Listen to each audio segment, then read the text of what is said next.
설교는 목사가 하지만 저도 하나님의 말씀을 대신 전하는 그런 저도 어찌 보면 예배를 드리는 자고 메신저이지만 하나님께 말씀을 듣고 여러분에게 대신 전하는 전달자입니다.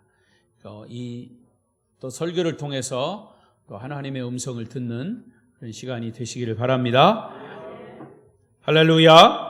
네, 오늘도 이 예배 자리에 나오신 여러분을 축복합니다. 우리 서로 인사하십시다. 오늘도 만나서 반갑습니다. 잘 오셨습니다. 은혜 많이 받으세요.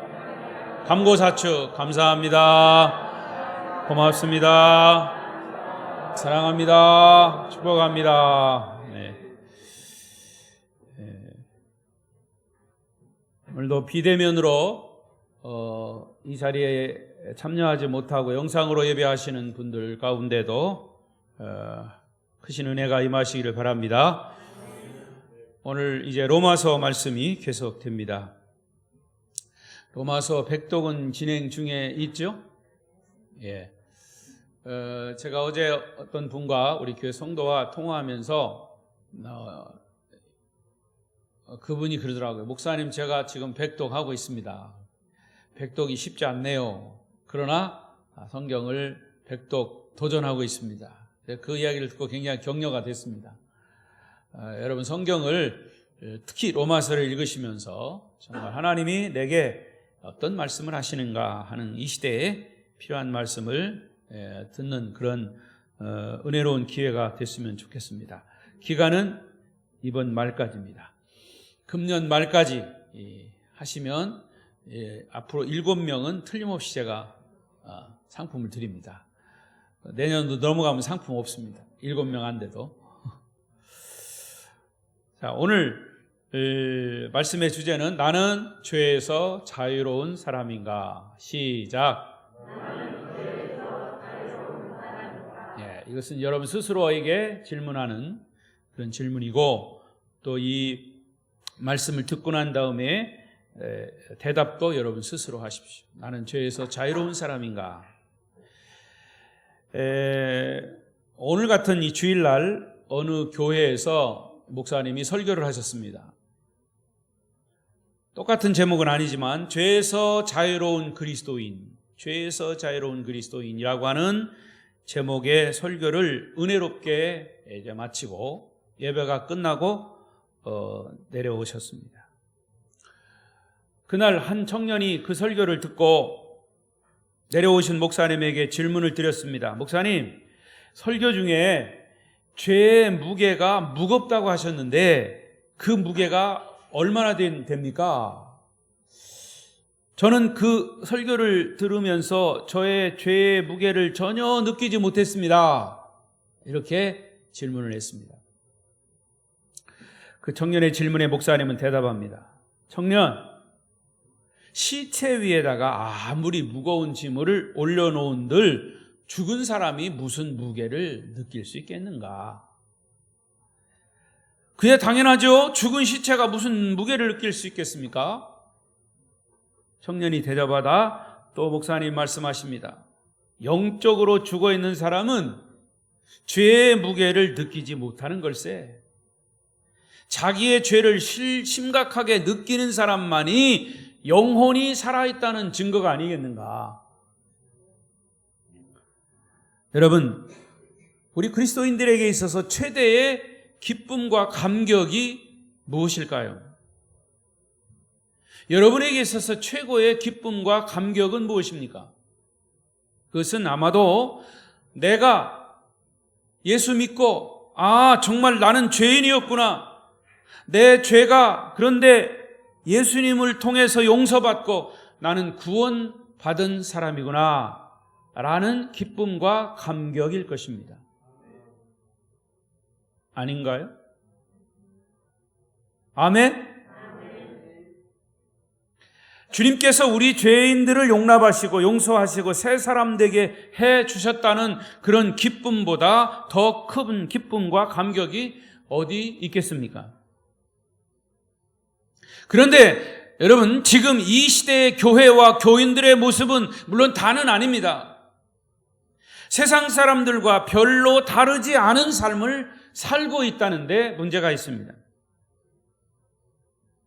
우리가 알지 못하는 많은 사람들 중에는 세상 사람들과 똑같은 삶을 사는 그리스도인들 때문에 실망하고 낙심하고 그래서 교회에 나오지 않고 예수를 안 믿는 사람들도 많이 있다는 사실을 우리가 알아야 합니다.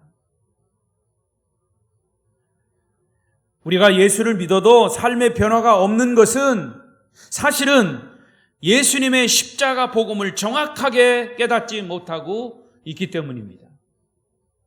많은 그리스도인들이 십자가 복음을 죄 용서받은 속죄의 복음으로만 알고 있기 때문입니다.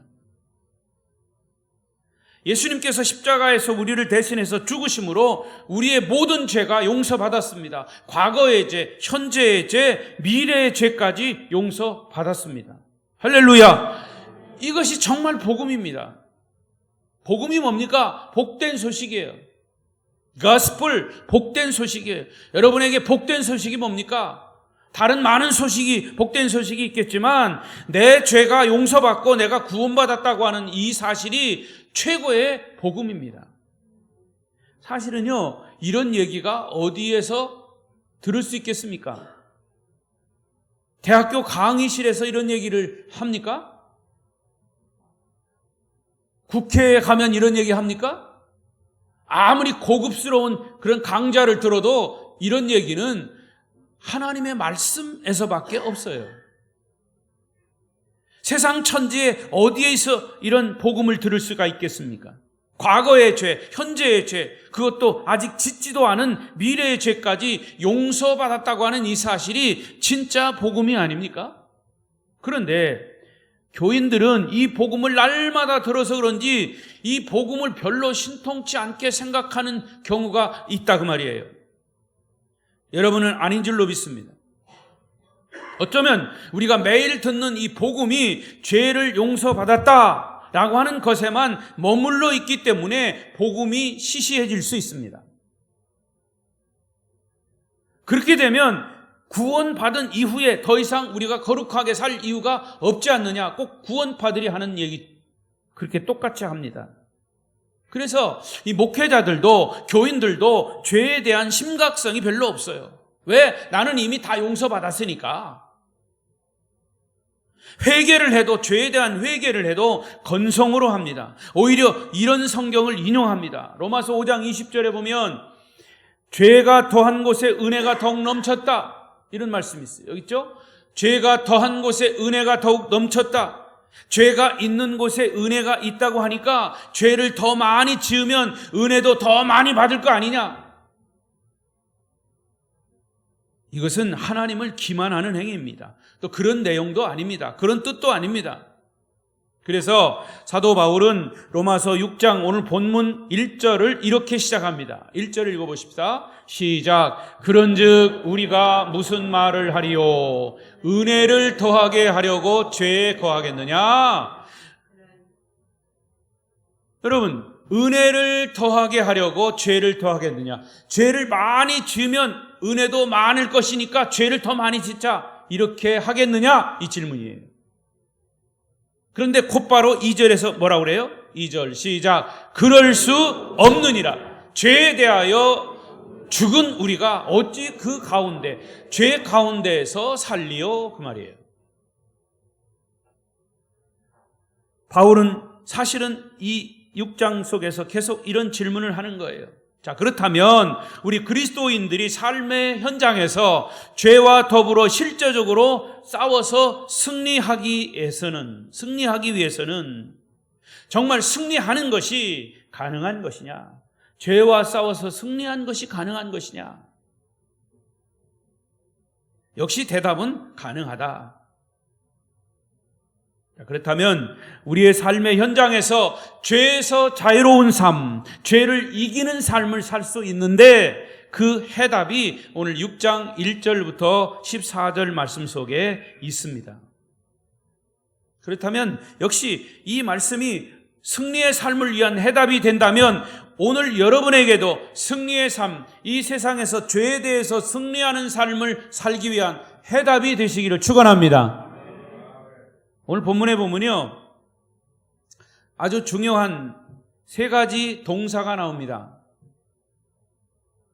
첫째는 알라, 알라. 따라하십시오. 알라. 두 번째는 여기라. 세 번째는 드리라. 이어서 시작.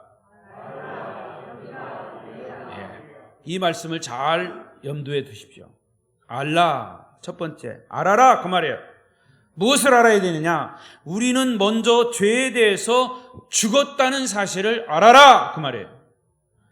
우리는 죄에 대해서 이미 죽었습니다. 이거를 알아야 합니다.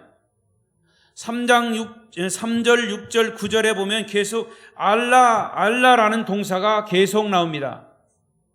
여러분, 우리가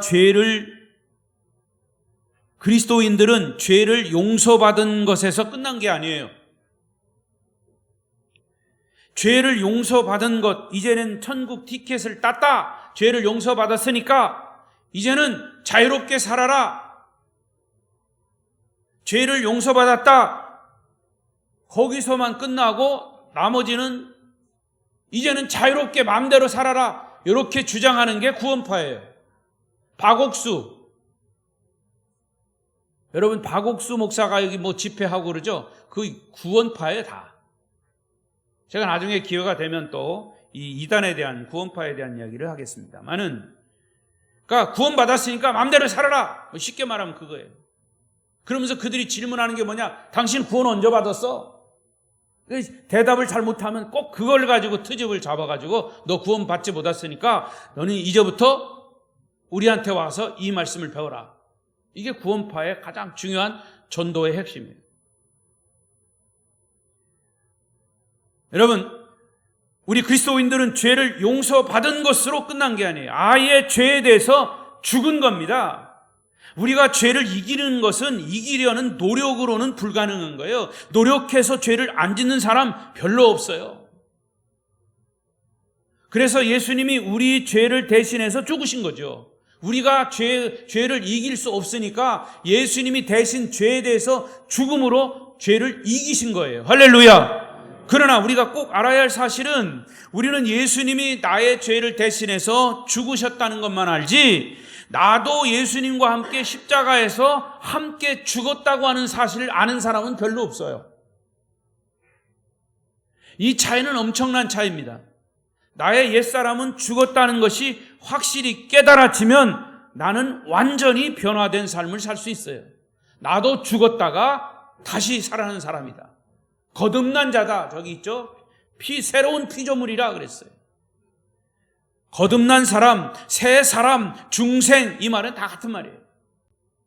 그러니까 내가 완전히 죽어야 이런 거듭난 사람이다, 새 사람이다라는 말이 성립이 되는 거예요. 자, 3절에 또 그 말씀이 있어요. 3절 봐요. 3절 시작. 무릇 그리스도 예수와 합하여 세례를 받은 줄을 알지 못하느냐. 여러분, 그러면 우리가 십자가에서 죽었다, 예수님과 함께 죽었다라고 하는 것을 무엇으로 증명할 수 있느냐? 여기서 무엇으로 증명한다고 그랬어요? 세례 받은 것으로. 그래서 세례가 중요한 거예요. 여러분, 물세례 아시죠? 목사님들이 이렇게 물세례. 이 물세례는 사실은 뭡니까? 우리가 예수님과 연합하여 한 몸이 되는 거룩한 예식이에요. 그래서 예수님이 죽음이 나의 죽음이 된다는 상징적인 그런 예식이에요. 이게 세례식이에요. 그래서 물속에 잠기는 것, 그게 침례라고 그러죠. 그래서 침례교회에서는요, 이게 더 성경적이라고 그래서 이 강대상 뒤에다가 물통을 만들어 놓고 침례할 때는 꼭 거기다 물 담아 놓고 사람들이 그 속에 들어갔다 나와야 돼요. 침례교회에서는요, 목회자, 특히 침례 받은 사람들까지 다시 침례 예식을 행합니다. 목회자들은 성결교회 목회자가 침례교회로 가면 침례 다시 받아야 돼요.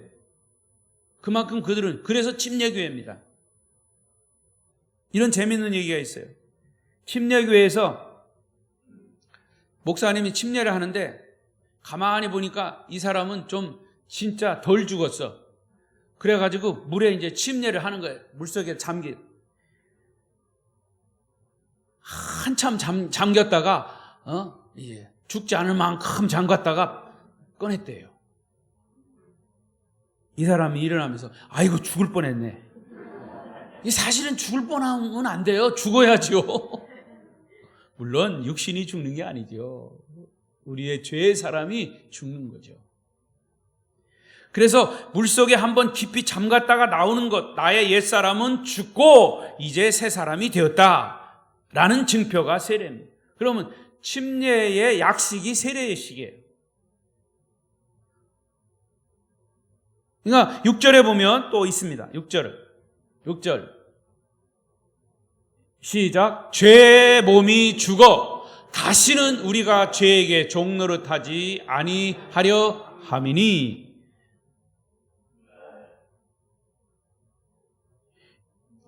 거기 다요? 예. 그러므로 세례받은 사람에게는 죄 사함을 받았다라고 하는 것과 나도 죽었다라고 하는 말이 같은 말이에요. 여러분 세례받았죠? 그런데 죽었습니까? 여러분 죄의 몸이 다 죽었습니까? 예수님만 십자가에서 죽으신 것이 아니라 나도 똑같이 십자가에서 죽은 것이다. 뭐에 대해서? 죄에 대해서. 또 이런 이야기가 있습니다. 과거에 아주 유명한 깡패로 이름을 날린 김익두라고 하는 분이 있어요. 그분이 나중에는 목사님이 됐죠. 김익두가 깡패로 아주 이 이름을 날릴 때 누가 전도를 해가지고 복음을 받아들였어요. 그리고 예수를 믿고 구원 받았어요. 그런데 그가 제일 먼저 한 일이 있어요.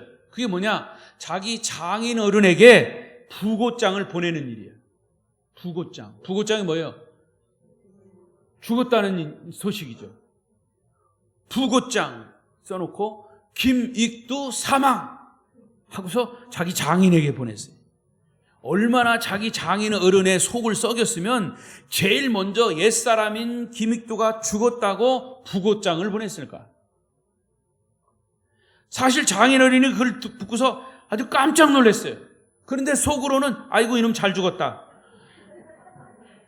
이건 확인된 얘기는 아니에요. 그런데 얼마나 속을 썩였으면 그런 얘기를 했을까? 근데 그게 진짜 죽은 게 아니고 과거의 깡패인 김익두가 죽었다는 얘기였죠. 결국 김익두 목사님은 진짜 후에 한국 초기 교회 역사에 획을 그을 만큼 유명한 부흥사가 되어서 수많은 사람에게 복음을 전했다는 얘기예요. 여러분이 날마다 승리의 삶을 살려면 주님이 십자가에 돌아가셨을 때 이미 나의 옛사람도 십자가에서 죽고 이제 나도 새 사람이 되었다는 사실을 아시고 인정하시기를 바랍니다. 그것을 알라 그랬어요. 알라. 자, 이렇게 알았으면 두 번째는 여겨라 그랬어요. 여기라. 우리가 죄에 대해서 죽었다는 사실을 사실대로 여겨라 그 말이에요.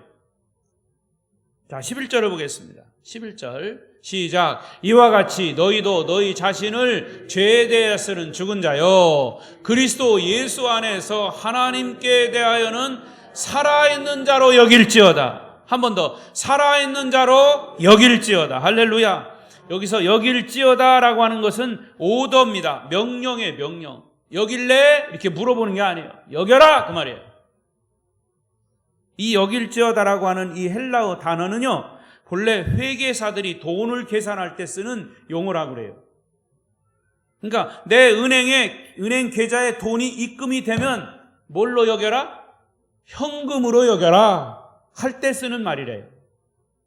현금으로 인정하라. 그렇죠. 내 통장에 돈이 딱 입금됐으면 그날로 내가 가서 돈을 찾을 수가 있어요. 그건 뭐예요? 현금이요. 분명한 사실로 인정하라 그런 말이에요. 본문 10절에서 바울은 우리 자신은 실제로 죽지 않았지만 죄에 대해서 죽었다고 하는 사실을 인정하고 그렇게 여겨라. 그리고 예수님의 통치를 받아라. 이렇게 말씀하신 거예요. 자, 또 여러분 거지 왕자 얘기를 하십니까? 거지 왕자. 어느 날 그 나라의 임금님이 이제 암행 순시를 하기 위해서 궁궐 밖으로 나가셨습니다. 임금님이 이제 임금님 아닌 것처럼 복장을 하고 나간 거지요. 그런데 다니다가 저 다리 밑에 거지 소년을 봤는데 어쩐지 이 임금님의 마음에 그 거지 소년이 들었어요. 마음에 쏙 들었어요. 그래서 몰래 밤에 그 거지 소년을 궁궐로 데리고 와서 깨끗이 목욕을 시키고 만조 백관을 불러 모았습니다. 여봐라! 여봐라는 말은 여기 보아라의 준말이에요. 그죠? 여봐라! 오늘부터 이 소년을 내 아들로 삼겠노라. 선포했어요. 그때부터 그 거지 소년은 왕자가 된 겁니다. 과거에 그 거지는 이제 죽었습니다. 왕자로 다시 태어났습니다. 첫날 밤 잘 시간이 되었습니다. 그런데 이 왕자가 궁궐 밖으로 막 나가는 겁니다. 신하들이 왕자님 어디 가십니까? 막 물었더니 나는 본래 거지라서 다리 밑에서 잠을 자야 나는 편하게 잠을 잘 수가 있다고 얘기하는 거예요. 신하들은 막 아닙니다 왕자님. 왕자님이 주무실 곳은 대궐 안에 잘 준비되어 있습니다 라고 했어요. 어쩔 수 없이 아침이 이제 대궐에서 잠을 잤어요. 아침이 되자 또 이 왕자가 다시 대궐 밖으로 막 나가려고 하는 거예요. 시녀들이 쫓아가면서 왕자님 어디 가십니까? 하고 묻자. 본래 나는 거지라서 내가 세수하는 곳은 다리 밑에 있어. 나는 거기가 좋아. 그러자 시녀들은 또 말합니다. 아니에요. 왕자님 세수하실 곳은 대궐 안에 잘 준비되어 있습니다. 거지 왕자 얘기예요. 여러분, 이 왕자가 왕자답게 행동하려면 거지 의식을 가지고 거지 왕초의 통치를 받으며 거지처럼 살아야 할까요? 아니면 대궐에서 왕자 의식을 가지고 아버지 임금님의 통치를 받으면서 왕자처럼 살아야 할까요? 당연히 아버지 임금님의 통치를 받으며 왕자처럼 살아야 합니다. 나는 이제 더 이상 거지가 아니야. 거지였던 과거 나는 죽었어. 이제 나는 새롭게 태어난 왕자다 라고 하는 자부심을 가지고 살아야 합니다. 그런데 당분간은 그렇게 거지 같은 행동을 할지도 몰라요. 왜? 워낙 오랫동안 거지 같은 삶을 살았기 때문에. 마찬가지입니다. 우리가 예수를 믿고 그리스도인이 되어서 하나님 앞에 의롭다함을 받았음에도 불구하고 죄인 같은 삶을 살지는 않았습니까? 정말 죄인 같은 삶을 사는 사람들은요, 정말 우리가 볼 때는 정말 거지같이 살아요. 그러나 이제는 주님께서 나의 죄를 용서하시고 의롭다고 여기셨다면 나는 하나님의 자녀라고 하는 의식을 가지고 하나님의 통치를 받으며 하나님의 자녀답게 살아야 할 줄로 믿습니다. 이제는 마귀의 종으로 거지같이 살지 말고 하나님의 통치를 받으며 하나님의 자녀로 여기시며 사시기를 바랍니다. 여겨라 말이에요. 사실을 사실대로 여겨라. 마지막 세 번째는 드려라입니다. 드려라. 하나님께 자신의 몸을 의의 무기로, 구성경에는 의의 병기로 드려라 그랬죠. 12절 13절을 보겠습니다. 12절 13절 시작. 그러므로 너희는 죄가 너희 죽을 몸을 지배하지 못하게 하여 몸의 사욕에 순종하지 말고 또한 너희 지체를 불의의 무기로 죄에게 내주지 말고 오직 너희 자신을 죽은 자 가운데서 다시 살아난 자 같이 하나님께 드리며 너희 지체를 의의 무기로 하나님께 드려라. 여기 드리라라고 하는 단어는 의지적인 결단을 촉구하는 겁니다. 드려라, 드려라, 드려라. 역시 명령이에요. 죄 짓던 옛사람은 이제 완전히 죽었습니다. 그리고 새 사람이 되었습니다. 주님의 통치를 받는 사람이 되었다면 그것으로 만족하지 말고 이제 결단하라는 거예요. 어떤 결단? 너희 몸과 너희 가정과 너희 사업과 너희 인생 전체를 하나님의 거룩한 의, 거룩한 옳은 무기로, 옳은 도구로 사용되기를 결단하라고 말이에요. 여러분, 우리는 이제 죄를 지을 수 없게 됐어요. 우리가 예수님 때문에 죄 용서받고 죄와 함께 나도 죽고 예수님이 죽을 때 나도 죽었어요. 그리고 이제는 예수님의 통치를 받고 있는데 그 다음부터 죄를 짓는다면 그때부터는 누구 책임이에요? 죄 짓는 내 책임이죠. 죄 짓는 그 사람 책임이에요. 그래서 바울은 하나님의 자녀로서의 삶을 드릴 것을 이제는 결단하라 말이에요. 하나님의 통치를 받으려면 당연히 하나님께 나 자신을 드리는 것이 마땅해요. 다시 말하면 하나님, 당신은 나의 주인이십니다. 나를 다스리시는 분이십니다. 내가 당신에게 나의 몸을, 나의 모든 삶을 드리겠습니다 라고 하는 의지적인 결단을 하라 그 말이에요. 근데 나를 드리라라고 하면 내 자존심이 상할 수 있어요. 왜? 나는 자유로운데 왜 자꾸 드리라 그러냐? 그런데 여기에 하나님께 드리라라고 하는 것은 의의 무기로 드리라고 그랬잖아요. 하나님께서 나를 쓰신다면 옳은 일에 쓰신다 이거예요. 바르게 쓰신다 이거예요. 이제 우리가 적용할 것을 찾아보십시오. 우리가 나를 드리지 않고 내 고집만 피우고 있는데 하나님이 어떻게 나를 쓰시겠습니까? 그러므로 하나님이 내 삶의 새로운 주인이 되셨다는 사실을 분명히 인식해야 합니다.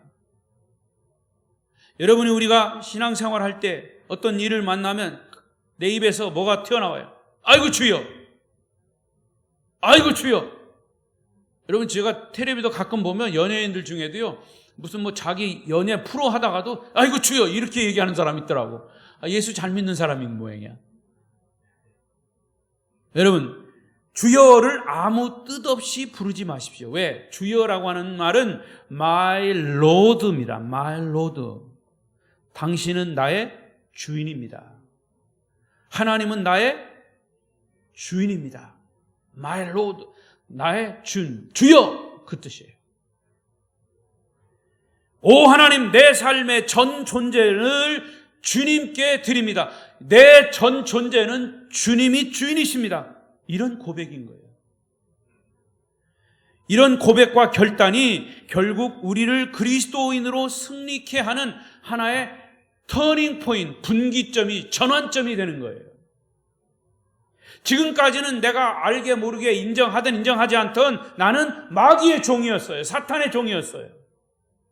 그러나 내가 예수 믿고 구원받아 내 죄가 용서받은 그 순간부터 결국에는 내가 주님이 나를 다스리시는, 나는 주님의 종이 되는 거예요.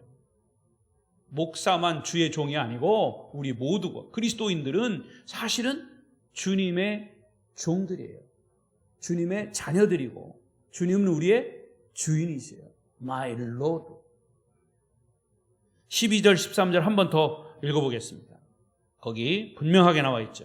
뜻을 생각하시면서 시작. 그러므로 너희는 죄가 너희 죽을 몸을 지배하지, 몸의 사욕에 순종하지 말고, 또한 너희 지체를 불의의 무기로 죄에게 내주지 말고, 오직 너희 자신을 죽은 자 가운데서 다시 살아난 자 같이 하나님께 드리며 너희 지체를 의의 무기로 하나님께 드리라. 할렐루야. 이 말씀에서 계속 강조하는 것이 뭡니까? 몸의 사욕에 순종하지 말라. 내 마음대로 뭘 하려고 하는데 내 사욕에 순종하지 말라. 너의 지체를 죄에게 내주지 말라. 너의 지체를 하나님께 드려라. 이 말씀을 강조하고 있어요. 왜? 우리의 옛사람은, 죄의 옛사람은 이미 죽었습니다. 이제 더 이상 우리는 죄의 지배를 받을 필요가 없어졌습니다. 이제는 죄에 끌려다니지 말아야 합니다. 여러분 개개인 인생의 주인이 바뀌었습니다. 이제는 하나님이 여러분 인생의 주인이 되셨다면 하나님의 통치를, 완전한 통치를 받기 위해서 그분께 내 삶을 드리는 것이 마땅합니다. 아멘이 어디 갔습니까? 이제 예수 믿고 구원받아 하나님의 자녀로, 하나님을 아버지로, 하나님을 주인으로, 왕으로 모시고 사는 우리가 세상에 한 다리, 교회에 한 다리, 양다리 걸치고 왔다 갔다, 이리 갔다 저리 갔다, 이리 갈까 저리 갈까, 차라리 돌아갈까, 유행가 가사도 있잖아요. 예수 믿으려면 확실히 믿어야 돼. 엉성하게 우리의 삶의 새로운 주인이 되신 하나님 앞에 우리의 전 존재를 항복하면서 주님 뜻대로 살겠다고 하는 꼭 한 번의 결단, 꼭 한 번의 헌신이 필요하다는 얘기입니다. 드려라라고 하는 말은 결단하라 그 말이에요. 여러분 그런 경험이 있었습니까? 그런 기회가 있었습니까? 인생의 정말 전환점, 터닝 포인트이 필요합니다. 로마서 12장 1절 보십시오. 나중에도 또 설교하겠지만 시작. 그러므로 형제들아 내가 하나님의 모든 자비하심으로 너희를 권하노니 너희 몸을 하나님이 기뻐하시는 거룩한 산 제물로 드려라. 이는 너희가 드릴 영적 예배니라. 주님, 여기 나의 삶이 있습니다. 내 인격이 있습니다. 내 생명, 전 존재가 있습니다. 제 가정이, 감정이, 제 물질이, 제 사업이, 제 자존심이 있습니다. 이제 나의 모든 것을 통치하십시오. 저를 지배하십시오. 주님을 위해 나를 온전히 드리겠습니다. 제 사업도 주를 위해서, 제 직장도 주를 위해서, 제 물질도 주를 위해서, 제 자녀도 주를 위해서 드리겠습니다. 주님 뜻대로, 주님의 목적대로 내 인생 삶을 살겠습니다. 라는 단 한 번의 결단의 전환점이 있어야 된다 그 말입니다.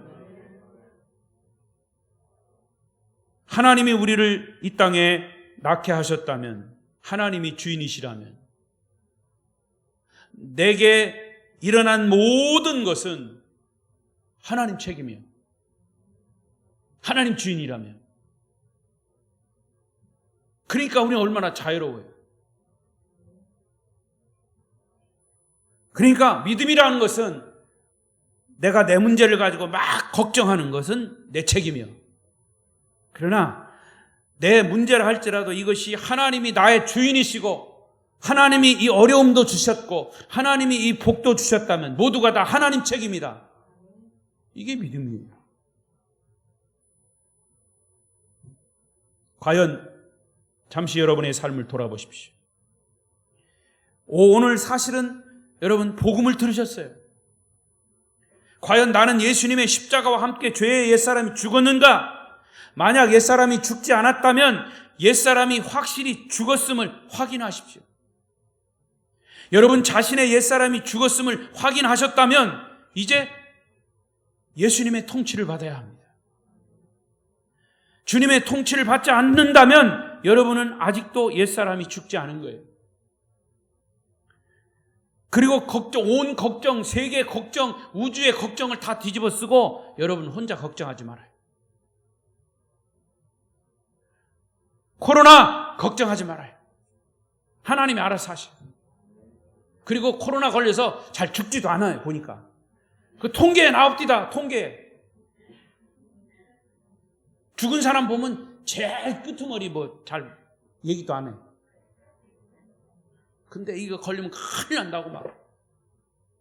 저는 의사는 아니지만 이 경험상으로, 아니 제가 가진 지식상으로 보면 많이 검사하면 많이 나오고 적게 검사하면 적게 나와요. 지금은 많이 검사해서 많이 나온 거예요. 거의가 다 많이 검사해도 우리에게 면역력이 있기 때문에 그게 걸려도 독감처럼, 감기처럼 그냥 지나가는 거지. 여러분, 그 대신 이게 이제 전염성이 있기 때문에 우리가 마스크를 쓰고 이게 방역을 해야 된다는 건 사실이죠. 예수님 얘기하다가 거기 갔는데 이제 마치겠습니다. 여러분, 그것까지도 우리 주님이 하십니다. 그리고 하나님께 단 한 번의 결정적인 헌신의 결단으로 우리의 인생의 전환점을 여러분 스스로 경험하셔야 합니다. 결정적인 단 한 번의 결단이 있어야 하나님의 자녀임을 스스로 확인할 수 있고, 그렇게 알고, 그렇게 여기고, 그렇게 드릴 수가 있습니다. 여러분의 인생이 왕의 자녀로, 하나님의 자녀로 후회 없는 삶을 사시기를 축원합니다. 축원합니다. 기도하겠습니다.